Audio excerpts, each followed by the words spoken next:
Hello, my name is Brother Sean, and you can see from my fancy dress that I'm belonging to some crazy group.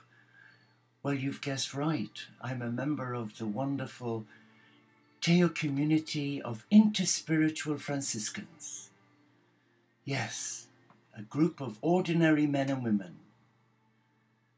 who've honored the call to their heart from the Supreme, from a loving Father, Mother, God, to embrace the divine through the cathedral of nature, the soul of St. Francis.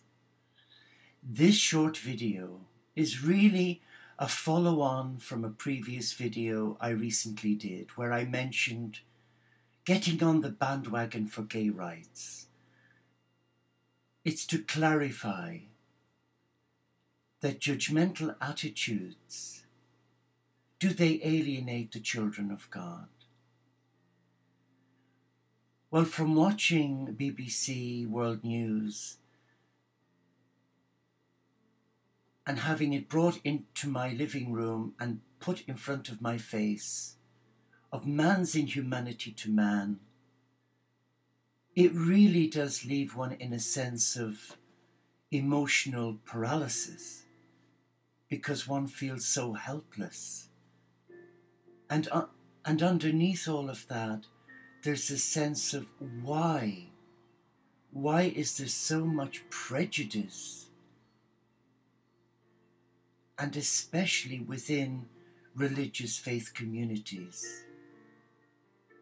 In a previous video, I shared about what is happening in Iran, Iraq, and of course in Egypt, but mainly in Iran and Iraq, where young men and women whose lifestyle choice is their journey, who are being tortured, physically tortured, and their bodies dismembered as if they're a piece of dirt, a piece of meat, and left in some dark alleyway, all because they dared to be different and to express the person that they are as a child of God. This group are young gay men and women who live in fear. And I said I'm not jumping on the bandwagon for gay rights. What I meant was, one does not need to go on a bandwagon for human rights. It's accepted that we are all equal in the eyes of God. And though various religious groups have their own take on that, it is my belief that we are created in the image and likeness of God, and that our sexuality is God's gift of himself to us. That was given to me, about 25 years ago from my spiritual director, when we were exploring various avenues of thought. At that time I was doing an advanced course in HIV and AIDS disease, so that I could better understand my responsibilities as the founder of a charity, now a limited company, a hospice for men, women and children with AIDS in North Wales, where there were so many who were full of judgment and fear.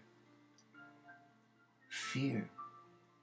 And the most vocalized group was the born-again Christian group, who refused to meet with the parents, the mums and dads of those young men and women who had contracted full-blown AIDS, because they were blaming it on the gay plague, on the English. It was a retribution from God. It was horrendous to be in the presence of men and women who said they loved God, but who had extended their job description as one in service to God to become judge and jury. So does judgmental attitudes alienate the children of God? What do you think? I'm like you. I'm in service to God. I am not God's henchman or judge and jury. I've spent too many years living in fear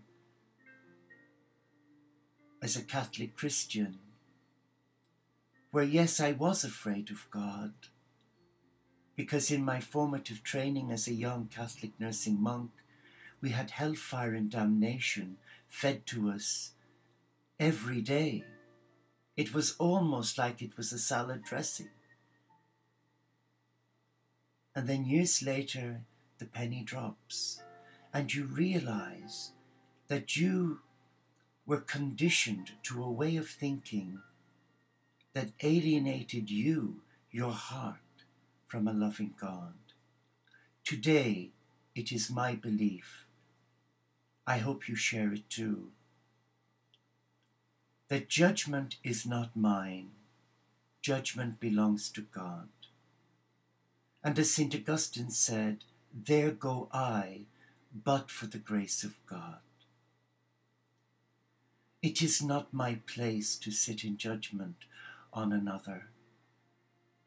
And though I may not approve of certain lifestyle choices, and although I may not approve of how some people choose a different type of belief over my own, what is expected of me is that I try and come to each person as a child of God, and that I come with an open heart, with an open mind, and that I try and see within that beautiful creation, whether they're friendly, whether they're abhorrent, whether they're judgmental, or whether they are just downright rude and nasty, that I afford them the same dignity as I expect for myself.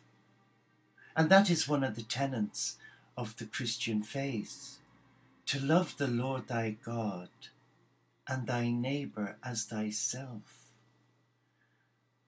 But I guess somewhere along the way, many of us have become so superior, and we've, I believe, ostracized ourselves from a loving God. So judgmental attitudes for me do actually destroy the children of God, especially our brothers and sisters who have chosen a different path, whether it's a religious path or a path of their sexual choice. It is not my place or yours to cast people aside and apportion blame on them because it says in the Holy Quran or in the Holy Bible or in some holy text that they are an abomination. If that is written in the holy books, then I would seriously have a full-blown argument with God, because God is a God of love, and he does say that what he created, he found it very good. So we must be on our guard. Even me, it's so easy to slip into a mindset of where we become superior and we look down on people. The purpose of my being here, the purpose of my existence as a lay monastic, is to be a prayer partner, to walk alongside another who's in distress, who's hurting, who's in fear. And I would never dream of asking, what faith are you? Do you go to church? Do you believe in Jesus Christ? Do you accept him as your Lord? That is offensive to a non-Christian. And I would never dream of asking a man or a woman, are you gay? Are you straight? Are you disabled?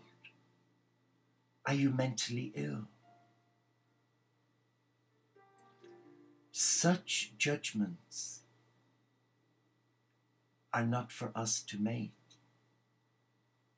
Our duty is a duty of care, that each child of God, whether they're Christian or non-Christian, Hindu or Jew, Muslim or Sikh, whether they are gay or straight, able-bodied or disabled-bodied, that they are each a unique creation of God.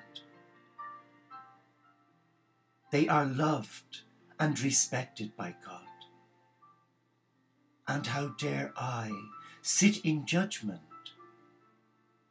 And because one does not meet my standards of acceptability, whatever that is, then I am committing the greatest crime, and I am the one who is displeasing to God. And for those religious leaders or those who buy into a philosophy that those who don't live the norm, whatever the norm is, needs to be careful, because God is a loving God, but God is also a just God. And any religion that destroys the rights of God's children or treats them as if they're some garbage and desecrates the temple of God within that child of God because they dare to be different,